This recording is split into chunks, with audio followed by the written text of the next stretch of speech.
নমস্কার বন্ধুরা, সবাইকে শুভ সকালের অনেক অনেক শুভেচ্ছা জানিয়ে অনুরাগের ছোঁয়ার আজকের পর্বের রিভিউ আমি শুরু করছি। শুরুতেই তো আমরা দেখতে পাচ্ছি দীপা গেছে মন্দিরে পুজো দিতে। মন্দিরে পুজোও দেয় তার দুই মেয়ের নামে, এবার ঠাকুরের কাছে প্রার্থনাও করছে তার দুই মেয়ের জন্যে। তখন পুরোহিত মশাই প্রসাদ এনে দেয় দীপাকে, আর প্রসাদে দেয় সেই জোড়া কলা আর তার সঙ্গে ফুল আশীর্বাদ স্বরূপ। দীপা এবার বলে, জোড়া কলা? বলে হ্যাঁ, ওরা দুজন তো জোড়ার মতোই, কখনো আলাদা হতে চায় না। দীপা তখন কি করে, সেই জোড়া কলাটাকে ভাগ করে দুই বোনকে দেবে আর কি। তখন যেই জোড়া কলাটা ভাগ করে অমনি দীপার পেটে একটা যন্ত্রণা ওঠে। সেই যন্ত্রণা যেরকমটা ঠিক সোনারূপা জন্মের সময় হয়েছিল।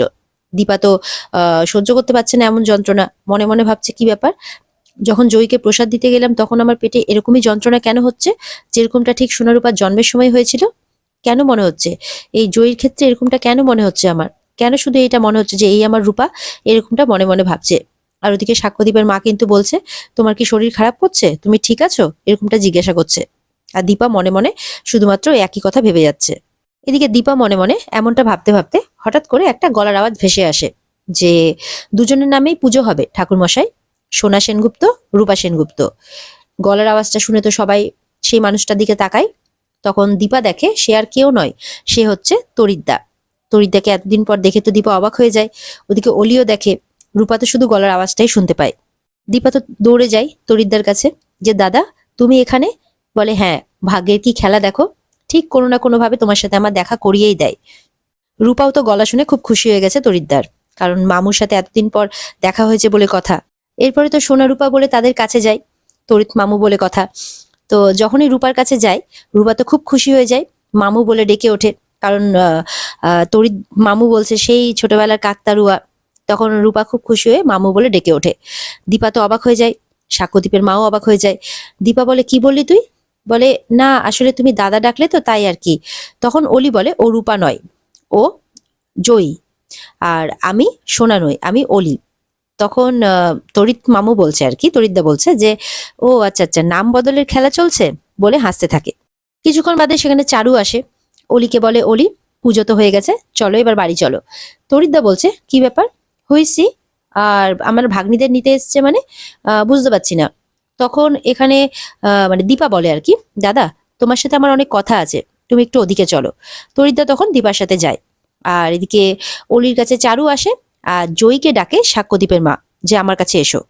এদিকে তো সাক্ষ্যদীপের মা রূপাকে মানে জয়ীকে বলছে আর কি, যে কি ব্যাপার, তোমাকে কেউ রূপা বলে ডাকলে তুমি এরকম চমকে ওঠো কেন? বলে না না কই, আসলে কেমন একটা অদ্ভুত লাগে আর কি। তখন ওদিকে অলি পাতামে পাতামে বলে আর মা মা বলে কাঁদছে। চারু পাশে দাঁড়িয়ে আছে, কিন্তু বলছে যে আজকে পাতামেরও জন্মদিন। এই পাতামের নামটা শুনে আবারও জয়ী একটু থমকে করে ওঠে আর কি, চমকে ওঠার মতো। তখন সাক্ষ্যদীপের মা বলছে, এই যে দেখলে, আবারও তুমি এরকম করলে। বলে না না, আসলে একটু অদ্ভুত লাগে তো সেই কারণেই। অলি বলছে যে শোনা আর কি, যে আজকে আমার আর পাতামের দুজনেরই একসাথে জন্মদিন, বলে সমানে কেঁদে যাচ্ছে।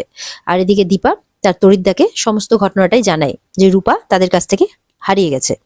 এদিকে তো দীপা পুরো ঘটনাটাই জানায় তরিদ্দাকে, যে কেন ডাক্তারবাবু মুম্বাই চলে এসছে, অলিকে নিয়ে চলে এসছে, এখন চারু থাকে, চারুকে বিয়ে করবে, সবটাই জানায় আর কি। এটা শুনে তরিদ্দা বলছে, ইস, তোমার মনে না শান্তি নেই জানো তো। কিন্তু তুমি এই যে তোমাকে যে এই জয়ী বলে মেয়েটা যে মা বলে ডাকছে, তুমি একটা কথা জানো কি, যে যে কেউ দেখলেই বলে দেবে যে এই রূপা, একদম হুবহু রূপা। আচ্ছা ঠিক আছে, যাই হোক, তুমি কোনো চিন্তা করো না, আজকে সোনা রূপা দুজনেরই জন্মদিন পালন হবে, এই দাদা তোমাকে কথা দিচ্ছে, তরিদ্দা বলে দীপাকে। এদিকে তো দীপা আর তরিদ্দা সোনারূপার কাছে আসে, জয়ী অলির কাছে যায়। আর চারু আবার অলিকে ধরে দীপাকে বলছে আর কি, যে আমি কি সবকিছু থেকে বাদ এসজি? তখন তরিদ্দা বলছে, না না, তা কেন হবে, অনেক সময় মায়ের থেকে মাসির দরদ বেশিই হয়, যদিও লোকে সেটাকে ভালো চোখে নেয় না। এই বলে ওরা সবাই কিন্তু সোনারূপাকে নিয়ে চলে যায়, চারু সেখানে দাঁড়িয়ে থেকে যায়। এরপর দেখা যাচ্ছে যে সোনারূপার কাকাই কাকিয়া মানে উর্মি আর জয় এসেছে উইশ করতে। সোনাকে বলে, আজকের দিনটা অন্তত বলিস না যে তুই সোনা না, আজকে তোর জন্মদিন, তাই তোকে আমরা উইশ করতে এসেছি, তোর সাথে দেখা করতে এসেছি। আজকে তো রূপারও জন্মদিন, জানি না রূপা কোথায় আছে, তবে হ্যাপি বার্থডে উইশ করে সোনা রূপা দুজনকেই। তরিদ্দাকে দেখে তো জয় খুব খুশি হয়ে যায়। উর্মিও বলে, তবলাদা তুমি এখানে এতদিন পর? বলে হ্যাঁ, এই নিয়ে দুজনের সবার মধ্যে আর কি কথাবার্তা হতে থাকে। এরপরে তরিদ্দা বলছে যে সে সোনারূপা দুজনেরই জন্মদিন পালন করবে আর কি, এক জায়গায় সেলিব্রেট করবে। এটা শুনে তো সবাই একটু আনন্দ পায় আর কি। দেখা যাচ্ছে যে তরিদ্দার লুক পুরো চেঞ্জ হয়ে গেছে, গলার মধ্যে অনেকগুলো সোনার মালা ঝোলানো আছে। তখন জয় বলছে যে এগুলো সোনার বুঝি? বলে হ্যাঁ, এগুলো কিন্তু একদম সোনার, আমি যা রোজগার করি গলায় ঝুলিয়ে রাখি। উর্মি বলে এতে তো চুরি হয়ে যাওয়ার ভয় থাকতে পারে। তখন তরিদ্দা বলছে আমার মতো ক্রিমিনালের কাছ থেকে কে চুরি করবে? রূপা কিন্তু হাসছে এই কথা শুনে, দীপাও হাসছে, কারণ তরিদ্দা তো এরকমই, এটা সবাই জানে। এদিকে অলির কিন্তু বারবার করে রূপার কথা মনে পড়ছে। অলি বলছে আমি এমনটা চাইনি, আমি মুক্তি পেতে চেয়েছি, এরা সবাই আমাকে রূপার কথা মনে করিয়ে দিচ্ছে। আমি ভেবেছিলাম বাবা এখানে আসবে, আমি মন্দিরে এসেছি জেনে বাবা ঠিক জানতে পারবে, মার সাথে কথা বলবে আর এখানে আসবে। বাবা আমার ফ্রেশার্সটা মিস করেছে, কিন্তু আমার জন্মদিনটা মিস করবে না, বাবা কোনোবারও মিস করে না। কিন্তু এখানে তো বাবা নেই, আর রূপাও নেই, আর সবাই আমাকে রূপার কথা মনে করিয়ে দিচ্ছে। তখন চারু চারু বলে ডাকতে থাকে অলি, আর বলে আমাকে বাড়ি নিয়ে চলো। দীপা তখন বলে যে তাহলে তোমার বার্থডে? বলে যে হবে, সেলিব্রেট হবে, কিন্তু আমার বাড়িতে হবে, অন্য কোথাও হবে না, আর বাবা আসলে তবেই হবে, না হলে হবে না।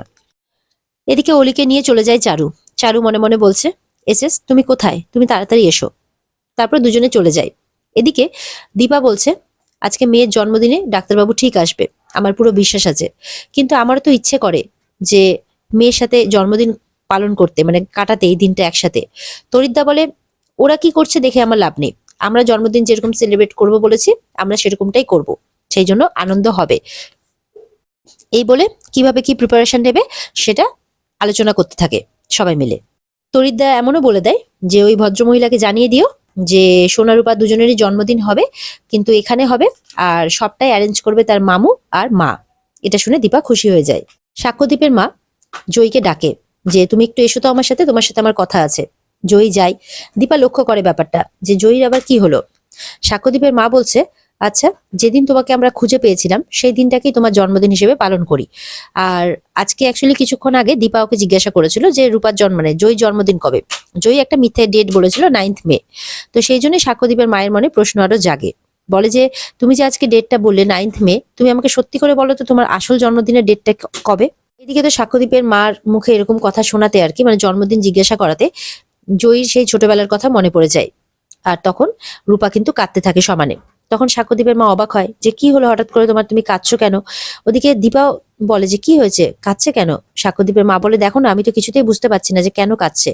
দীপা মনে মনে বলছে জয়ীকে তো কখনো এইভাবে ভেঙে পড়তে দেখিনি, তাহলে আজকে কি হলো? আর রূপা কিন্তু সমানে কেঁদেই যাচ্ছে, কাউকে কোনো কিছু বলছে না। এদিকে চারু তো অলিকে বাড়িতে নিয়ে এসেছে। চারু বলছে আমার তো কিছু ভালোই লাগছে না, আমার তো যেন কোনো অস্তিত্বই নেই, আর কাউকে কোনো কিছু বলার রাইটও নেই আমার। তখন অলি বলছে তুমি মন খারাপ করো না, আমি কখনো ওই মহিলার কাছে ফেরত যাব না। তখন চারু বলছে তুমি তো এখনো তোমার মাকে ভুলতেই পারোনি। তখন বলে না, আমি ভেবেছিলাম ওখানে বাবা আসবে, বাবা তো আমার জন্মদিন কোনোদিনও মিস করেনি, কিন্তু বাবা তো এলো না। আর তুমি তো দেখতেই পাচ্ছ দীপা সেনগুপ্ত তো পুরো রেডি আছে সবকিছু নষ্ট করে দেওয়ার জন্যে।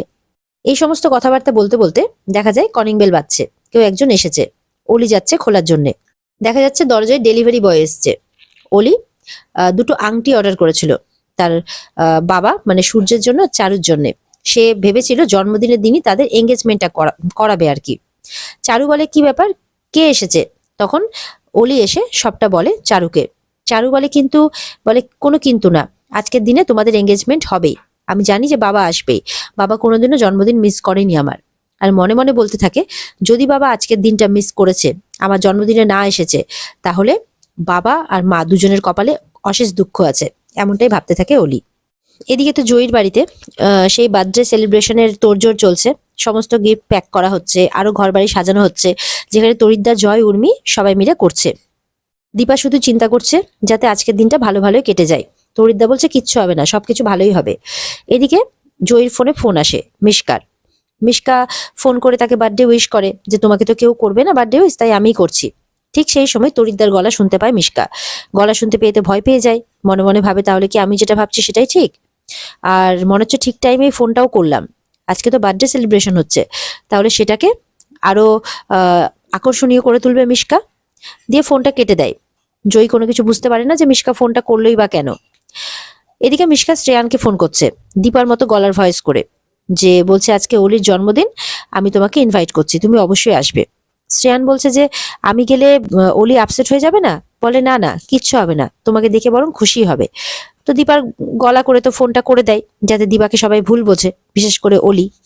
শ্রেয়ান যাওয়ার জন্য রেডি হয়ে যায়। এদিকে মিশকা তো প্ল্যান সাজাতে থাকে যে কিভাবে এই বার্থডেটাকে নষ্ট করা যায়। আর ওইদিকে শ্রেয়ান আবার সঙ্গে সঙ্গে ফোন করছে ওই নাম্বারে, কিন্তু দেখে ফোনটা সুইচ অফ। বলে এক্ষুনি তো কথা হলো, এক্ষুনি আবার আন্টির নাম্বার সুইচ অফ কি করে হয়ে গেল? আর এদিকে তো বার্থডে সেলিব্রেশন জোর তোর চলছে, কিন্তু রূপা চুপ করে বসে আছে। রূপার মনটা যেন ভালো নয়। আর ছোটবেলায় সে একসঙ্গে বোনের সাথে কাটানো জন্মদিনের কথাটাই মনে পড়ছে। আর ওদিকে অলিরও মনটা ভালো নেই। আর এখানে আজকের পর্ব শেষ হয়ে যায়। তো বন্ধুরা, এই ছিল আজকের পর্বের রিভিউ। যদি তোমাদের ভালো লেগে থাকে আর এই পর্বের বিস্তারিত তোমরা দেখতে চাও, তাহলে অবশ্যই স্টার জলসার পর্দায় তোমরা নজর রাখবে। আর পর্ব ভালো লেগে থাকলে অবশ্যই পর্বকে লাইক, কমেন্ট আর চ্যানেলকে কিন্তু সাবস্ক্রাইব করে দেবে। তাহলে দেখা হচ্ছে আগামীকালকে নতুন পর্বের রিভিউ নিয়ে। ততক্ষণ সবাই ভালো থাকবে।